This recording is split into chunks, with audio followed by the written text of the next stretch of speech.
রাজধানী এভারকেয়ার হাসপাতালের সামনে আছেন সহকর্মী আহমেদ সালিহিন। সবশেষ জানতে সরাসরি যাচ্ছি তার কাছে। প্রধানমন্ত্রী বিএনপি চেয়ারপারসন বেগম খালেদা জিয়া গত 7 দিন যাবৎ তিনি রাজধানী এভারকেয়ার হাসপাতালের সিসিইউতে চিকিৎসকদের নিবিড় পর্যবেক্ষণে আছেন। আপনারা জানেন যে গত 23 নভেম্বর তিনি হাসপাতালে ভর্তি হওয়ার পর তার সংকটাপন্ন অবস্থায় গত 27 নভেম্বর তাকে সিসিইউতে ভর্তি করা এবং তারপর থেকে 7 দিন যাবৎ তিনি সিসিইউতেই রয়েছেন।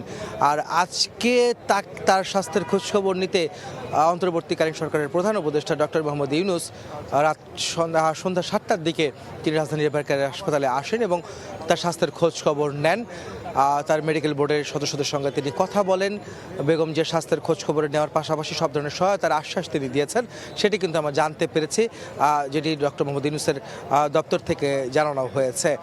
আপনারা জানেন যে এই সময় বিএনপি মহাসচিব মির্জা ফখরুল ইসলাম আলমগীর তার সঙ্গে ছিলেন, একই সঙ্গে তার পরিবারের সদস্যরাও ছিলেন। বিশেষ করে বেগম জিয়ার ছোট ছেলে আরাফাত রহমান কোকর, মরহুম আরাফাত রহমান কোকর স্ত্রী শামিলুর রহমান সিথিও কিন্তু সঙ্গে ছিলেন, তার ভাই শামীম ইস্কান্দরও সঙ্গে ছিলেন, অর্থাৎ বেগম জিয়ার ভাই সঙ্গে ছিলেন।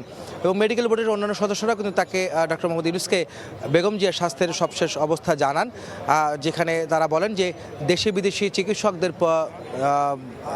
চিকিৎসকদের পর্যবেক্ষণে বেগম জিয়া আছেন এবং তার চিকিৎসা চলছে, তারা আসলে সহায়তা করছেন। আপনারা জানেন যে ইতিমধ্যে আজকে সকালে যুক্তরাজ্য থেকে রিচার্ড বিলি তিনি এসেছেন, একজন বিশেষজ্ঞ বেগম জিয়ার চিকিৎসা সহায়তার জন্য। এর আগে গত পরশুদিন চীনের একটি অ্যাডভান্স মেডিকেল টিম তারা এসেছিল, 5 সদস্যের একটি টিম, তারা বেগম জিয়ার স্বাস্থ্যের পর্যালোচনা করছেন, তারা সহায়তা করছেন। এবং আজকে রাতে এখনও পর্যন্ত আমরা একটু জানতে পেরেছি চীন থেকে আরও একটি যেটি মূল মেডিকেল টিম সেটি কিন্তু আসার কথা, সেটির অপেক্ষায় আমরা গণমাধ্যম কর্মীরা এখানে আছি। তারা হয়তো আজকে রাতে আসবেন বলে আমরা মেডিকেল বোর্ডের সদস্যদের পক্ষ থেকে জানতে পেরেছিলাম। তারা আসলে নতুন করে চিকিৎসার আসলে কি হবে এবং পরবর্তী করণীয় কি হবে এবং তাকে বিদেশে নেওয়া হবে কিনা, তার চিকিৎসা উন্নত চিকিৎসার জন্য কোথায় নেওয়া হবে, সেই বিষয়গুলি কিন্তু আসলে সিদ্ধান্ত আসবে সেখান থেকে, সেটি কিন্তু মোটামুটি বলাই যায়।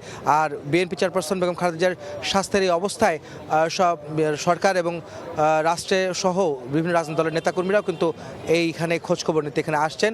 তো এই ছিল আমার কাছে রাজধানীর এভারকেয়ার হাসপাতালে বিএনপি চেয়ারপারসন বেগম খালেদা জিয়ার স্বাস্থ্যের খোঁজখবর নেওয়ার সবশেষ খবর।